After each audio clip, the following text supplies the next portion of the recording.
Hello and welcome to our ongoing Tarot On series for the pandemic of 2020. We are running this series as a 30 to 40 minutes series of recorded and live videos in our Facebook group. And I'm going to be doing a tarot reading today to show some of the things that we've been picking up along the way. And we're also going to take another look at an aspect of NLP, neuro-linguistic programming, that we've been discussing and teaching over the last few days. I'll be reading a bedtime story for us all from Calvino, Invisible Cities. Some of these cities aren't as welcoming and pleasant as some of the other cities.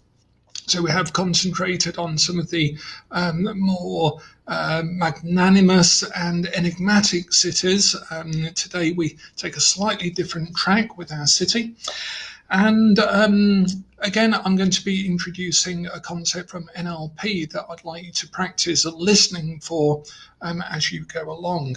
Our stones, our philosopher's stones of the day that I've been doing for my personal contemplation from my philosopher's stone deck are interesting. It's the very first of the philosopher's stones, which is order. You can see how the stones are ordered. And the third card out of the deck, which is, put it like that, freedom. So it was quite an interesting combination to have freedom in order. And the contemplation that I particularly had on that is even in order, we are free to observe the order. A friend of mine, a teacher of mine, once said that even in a prison, you still have a choice of which wall that you might want to go and touch. So you can stand in the middle of the prison, the cell, and say, I'm going to touch that wall, and then I'm going to touch that wall. And you still have, your freedom of choices might be quite limited, but you are still free. And I think that's a very important point sometimes. So we're going to cover something in NLP, part of our ongoing meta model and Milton model. Hello to familiar faces, familiar names, and anyone new in the live stream at the moment. So we've been covering NLP with some hypnotherapy involved, truism suggestion. And I've recently introduced this concept of the Milton model and the meta model, which are basically language patterns that everyone uses all of the time.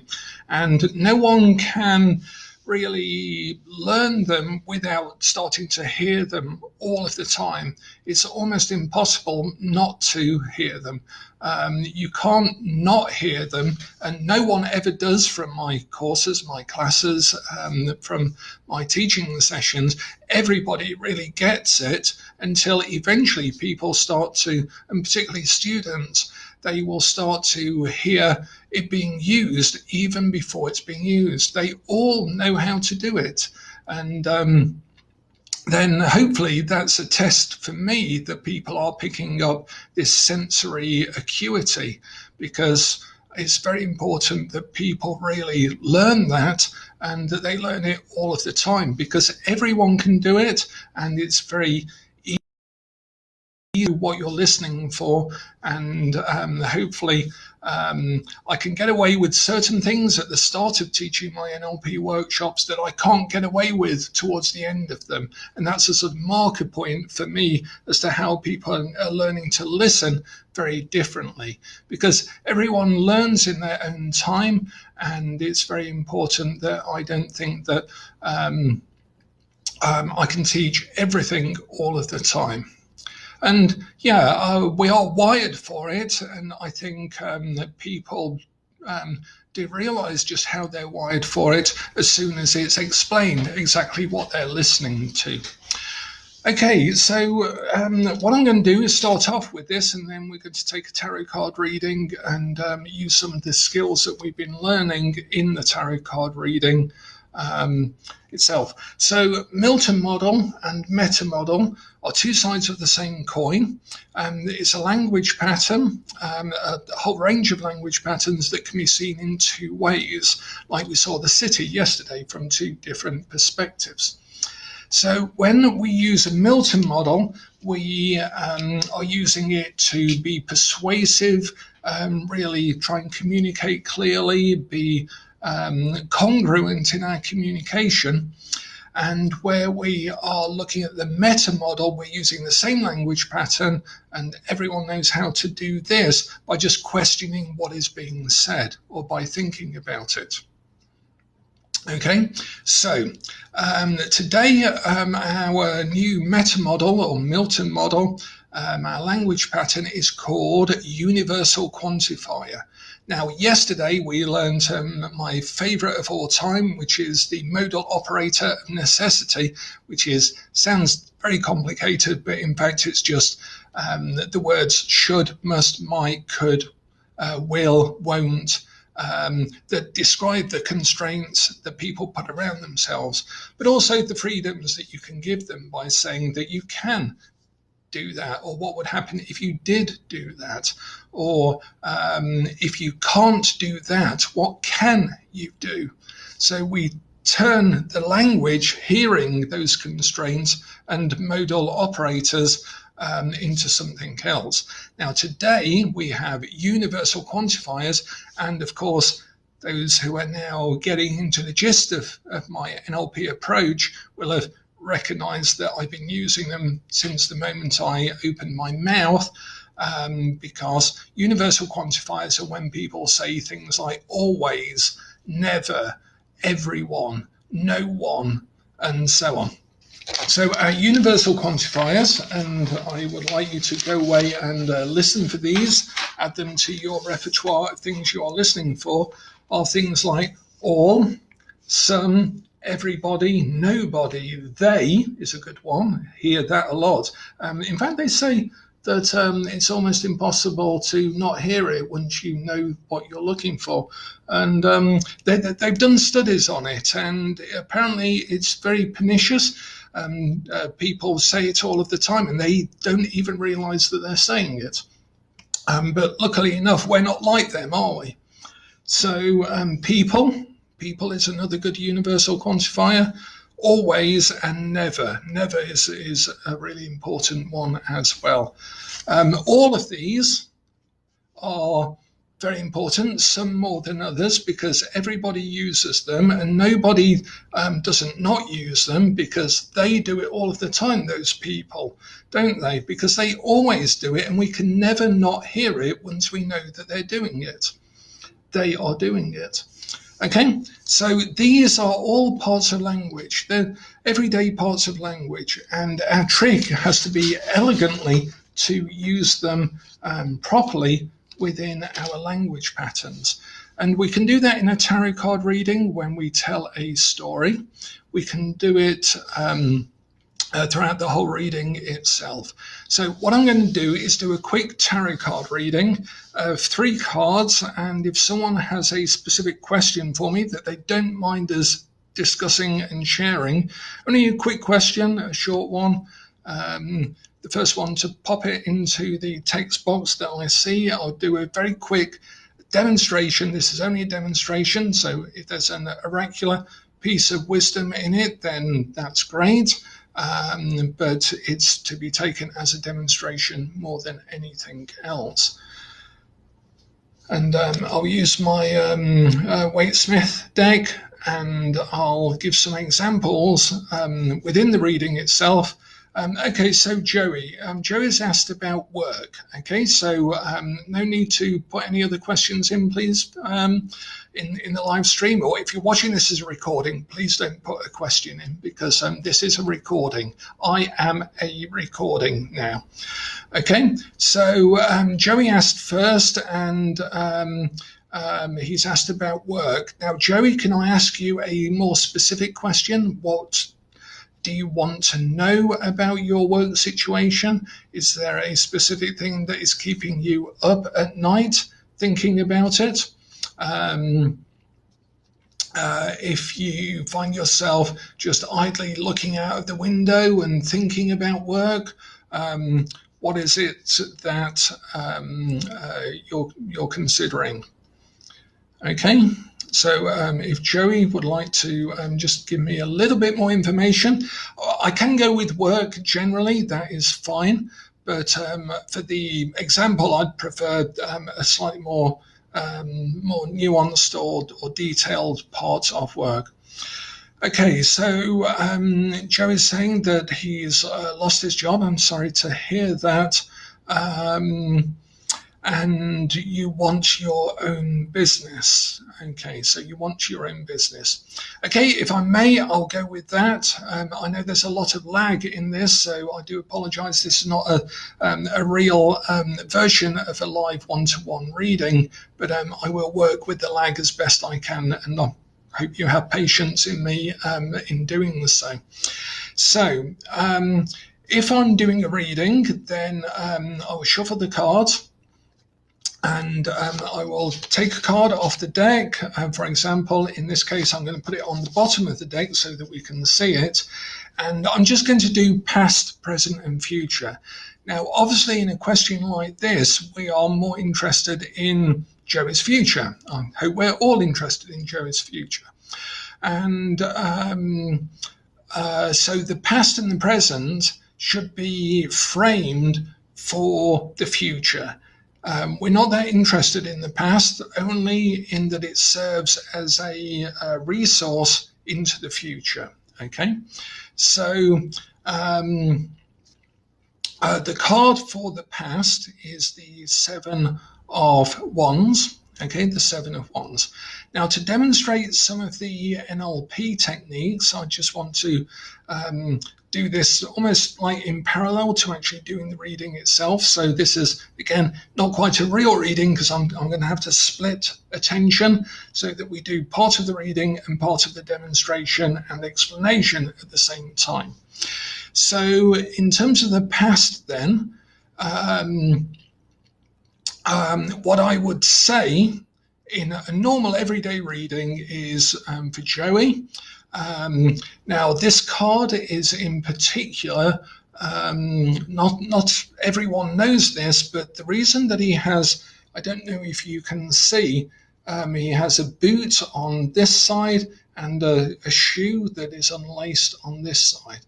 And this is because Pamela Coleman Smith, who drew these cards, had a theatrical background, and there is a scene in As You Like It where the character Petruchio, who perhaps represents you a little bit in your past, is having to fend off other people attacking him.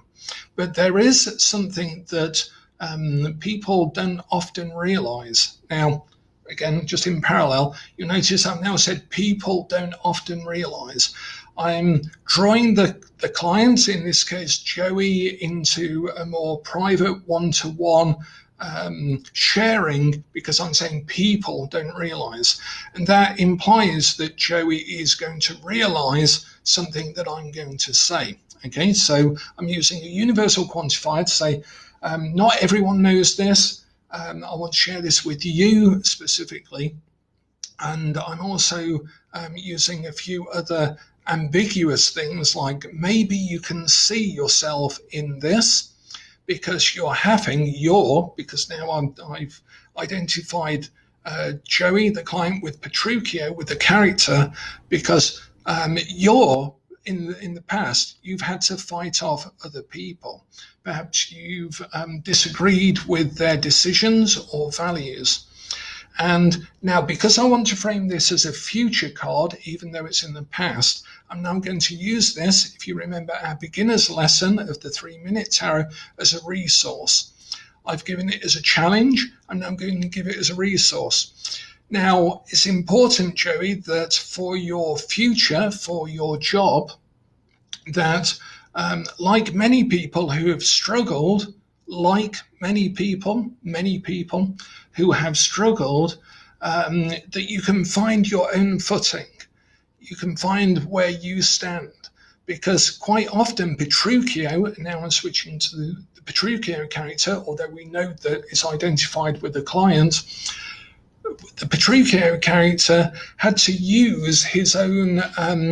It was in the Taming of the Shrew, and in the Taming of the Shrew, Petruchio sort of sets himself up as this sort of guardian of the relationship, even though he is trying to make a fool of everyone else. So it often symbolizes somebody who can hold their own and who has learnt how to be able to convince people of their own argument, of their own value. Now, the fact is that these sticks didn't really appreciate that in the past, but now you've got the strength to hold this wand, which is your own values, your own strengths, in order to move forwards. So let's look now, shall we? At how you can move forwards. But first of all, we need to look at the present. So I'll just split the deck and called up this card for the present. So in the present, Joey, you have the world opened up to you.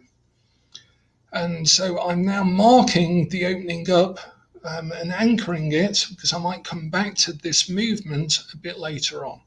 Okay, so you have the world opened up to you. And this particular card shows that things have become naked, that you may feel quite exposed, that you're only standing now on one foot. Because if you remember the other card, we talked about him having mismatched shoes. Here, the figure is standing on one foot. So I'm going to draw attention to that. So you may feel out of balance and overexposed, but you'll notice the lady here is holding two wands. And these are symbolic of duality, of managing to find a balance. And it may not be much, it may not be much. That's an ambiguity. It may not be much, but it's currently all that she has, because she is otherwise naked. And so she doesn't have a lot going for her other than her own potential. And of course, I'm now talking about Joey as opposed to the figure. But you've learned balance in the past. And I'll point down at the feet. You see, she's taken off both her shoes because they didn't fit. Okay, I'm using the metaphor now to extend from the last one to this one. Those shoes didn't fit. And while it may feel as if you can, hurt your feet, then at least you're not out of balance. She has been returned to her own state. Okay, does that make sense, Joey? That gives you a sort of current situation, and obviously we know from your brief description, unfortunately, that is the state that may likely be symbolized, but we have now set up a couple of metaphors for it with the feet of the figure. Okay, the feet of the figure. Okay, so then what we're going to do is call up another card. I'm going to go with the oracular moment. I was going to cheat slightly and pick a slightly different card, but this is the card that has come up. So the future.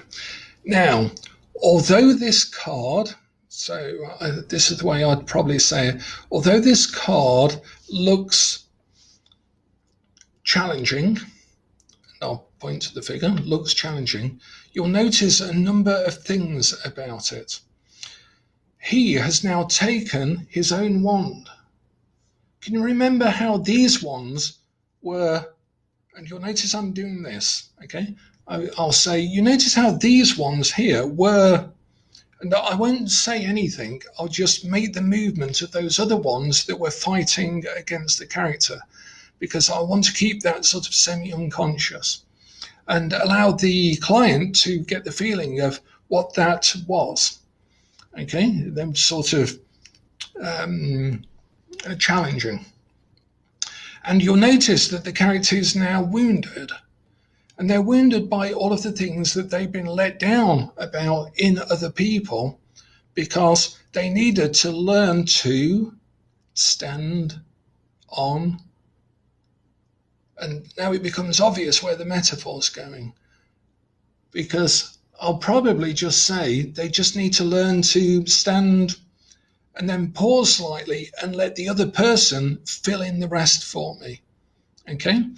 One of the things about Ericksonian hypnotherapy and language patterns is quite often we want the client to provide we set up the stepping stones, as I talked about before, and allow the client to just fill them in, to step from one to another. Okay? So, and that is as easy as 1, 2, or even A, B. You see, you don't need to really hypnotize people because their expectations in language are functioning all of the time. Their expectations, people, okay, we're using universal quantifiers again. So I will say, and now that you can hold your own decisions straight for yourself, despite the fact that you have come out of this wounded, that is your strength, because standing on your own 2 feet has allowed you to see all of the problems for what they are. And maybe knowing that, you'll know which battles to actually fight in future. So it is a very positive card for setting up your own business, as long as you're aware that you need to find your place within possibly a quite crowded marketplace. But as someone once told me, well, they've already cornered the market. And I said, that's okay. I'll just have to take the other 3 corners of it. Okay? When someone tells me that someone has cornered the market, I see just a big square market and I think, good, they're only in 1 corner. I'll take the other 3. Okay? Make sense? Does that make sense, Joey? And you'll notice that side comment, that side little story is also a message for Joey. Okay? Right. So I just wanted to begin to introduce how I might use different language patterns, particularly expectation setting in a reading, and being aware of the way we use words, and the way we use metaphors, and the way we change from telling a story to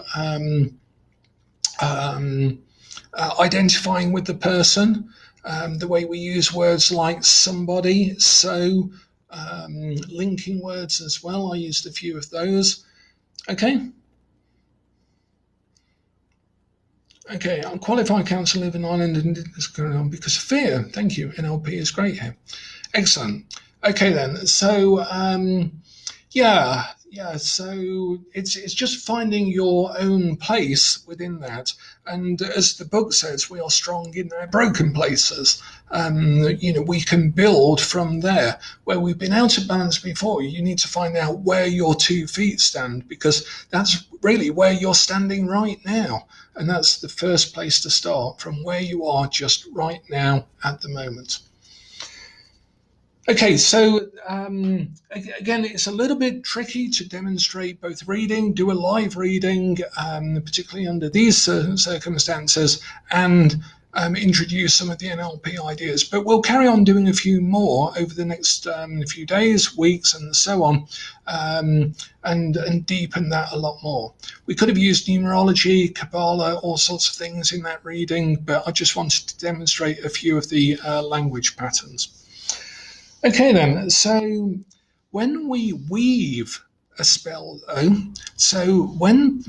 let's take a look at it this way then. So with our universal quantifiers from the Milton model and the meta model, I want you to listen for them in the meta model when someone says, I can never do such and such. Then the response, the query, the gentle, elegant unpacking of that might be, well, you did manage to do such and such. So I can never be successful. You can answer in a client session, for example, with, well, you did manage to get here on time. And the unconscious only needs one counter example to break that universal quantifier. You can't say always when someone has pointed out a time when you didn't or a time when you did. Okay? And so listen, first of all, for those universal quantifiers. You'll hear them all of the time because everybody uses them. And now when I start to use them, you're all going to hear them all of the time. I'm sure nobody can fail to not hear them. And this is why, as our lessons go on, then you're becoming more attuned to language, and I won't be able to get away with certain things, will I? It will be a lot more difficult because I can demonstrate them and you'll realize that you're listening to some language pattern. Because everyone finds it easy. Of course they do, don't they now? So, where were we? So listen for them and think about how they work with the modal operators of necessity, because quite often people use all of these together. Why try and curse yourself if you're not going to do it properly? And people do this. They really weave very elegant curses on themselves. And quite often they'll demonstrate that with a universal quantifier and a modal operator of necessity at the same time. I can't do that because it's never worked.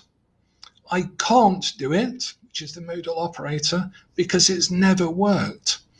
It always goes wrong when I try to do it, and I just mustn't. Okay, so they'll say I mustn't, and it always, or it never. And quite often people will use a whole load of language patterns all in one perfectly formed sentence. In NLP, we want to try and make well-formed sentences where the surface layer is congruent with the deep layer of meaning. So an NLP person would never say something with the word never in unless it was true to the bottom layer, because there may be an example when it's a bit like you can't end a sentence with the word if. There are always exceptions to the rule. And what we want to do is try and break people's curses by pointing out and unpicking that curse using the meta model, by just querying, well, you were able to do this. And I just wanted to tell you a quick story before we go on to our bedtime story, and also give us maybe a slight demonstration of using the Milton model side of the universal quantifiers with always, sometimes, nobody. Perhaps we'll get onto that. So it's a brief story, and it's just about the importance of listening. While I was learning NLP for about 30 years or so, I just listened to people. And I was with somebody at the time walking through some woods where there was a what was called the Go Ape experience, where you had all of these high ropes in the trees and bridges and nets, and people would go up into the heights and then go across the bridges and the ropes and things like that and have an adventure while they were all hooked up to safety cables. And I was walking along following the person I was with, and all of a sudden she turned round to realise that I hadn't been listening to her for 5 minutes or even walking alongside her. I'd stopped about a couple of minutes earlier to watch someone who was stuck up one of these Go Ape trees. And there were a load of people, like her friends, family, and a few onlookers like myself, who'd all gathered below to watch this lady who was frozen and stuck on this rope that she had to swing across into this sort of net that would, then she'd have to clamber up the net and get onto a bridge on the other side of it. And what I was fascinated by was all of the different strategies and attempts. The Cape Junction Oregon Treehouse. It does sound similar to that sort of high-level adventure. And what I was interested in was all of the different strategies people were using. My favorite of them was, there's a load of people waiting behind you. There's a load of people waiting behind you. You're holding everyone up. That was one of the common and best strategies that was yelled up at her. But of course it didn't work. That one didn't work. And I'm sure we've all had something similar said to us in the past. What else was used? There was a lot of, it's dead easy. Some of my favorites, as you'll know from the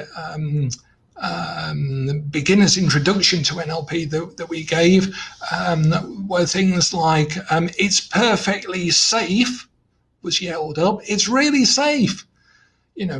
So that her unconscious had to produce what the opposite of safe was in order to understand why it was perfectly safe. What else was used? John's done it. John's done it, so you can do it. You wuss. What else was used? And there were a whole load used, and I just stood there for ages just listening, and this poor woman was just frozen to this thing. And do you know what got her to do it? Do you know what actually got her to take that leap, to take that jump in the end? With all of these suggestions and with all of these strategies and approaches, what got her to instantly take that leap, even though she'd been frozen for a long time in doing it? Guess what? Someone said, and it was someone actually up there close by her, and obviously someone that knew her as well. What they said was this. Someone kicked her, yeah, the sort of cat approach as opposed to dog approach to kitten rearing. I shall tell you what did it. Someone just said, who was quite close to her, quite next to her, possibly emotionally, but certainly physically, they said almost in her ear, in a very low, just flat tone, they said, "You can do it, Sam." The moment she heard her name, she did it. Because for the first time, that person had reminded her of who was going to do it. No one else was doing that. Everyone else was projecting their own strategies. This person said, "You can do it, Sam." I assume her name was Samantha. "You can do it, Sam." And she just jumped. The moment she heard her name, it was like just saying, Joey, and then went and did it. It was incredible to see. Absolutely remarkable. Because there can be a lot of advice around, but knowing where you stand and being yourself will do it. There's no hesitation then, because you're the one who's going to do it. Now, I hope you can see as well what we've done with that story in terms of the previous reading. And if you listen to some of the sentence structures, you'll see how that has partly reflected the reading. Because we don't do anything accidentally when we start to use language patterns and NLP. That's why it's really important to listen first and build in all of these gaps so that we can then build in stories that are equally advice for our client when we've done the reading. And so when I've said, okay, that reading is over, oh, I just want to tell you a story, that doesn't mean anything when you're working with NLP and hypnotherapy. It just means that you're making a convenient marker point for the other person so that they can forget that you're trying to tell them anything, because you can't really advise anyone else. You can't tell anyone to do something.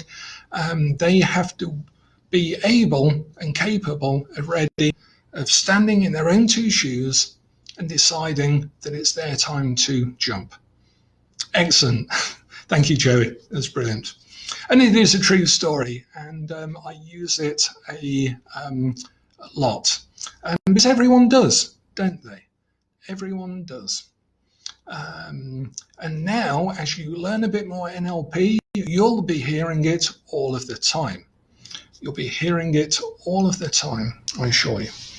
Okay, so tomorrow I'm going to be reading just one story. Tomorrow isn't going to be a tarot or NLP day. I'm going to read a full story, short story from Labyrinth, Borges, which I just like to read tomorrow as a full bedtime story because it's the weekend. So it seems to have got into a pattern where every weekend, on one of the days of the weekend, I'll just read one longer story as a bedtime story. But for now, we have one of the Invisible Cities stories, which I'd like to read. And again, if you've got any questions on tarot, NLP, oracle cards, divination, Kabbalah, alchemy, I Ching, Western esotericism, anything other than cooking, I'm probably okay to try and answer it. So,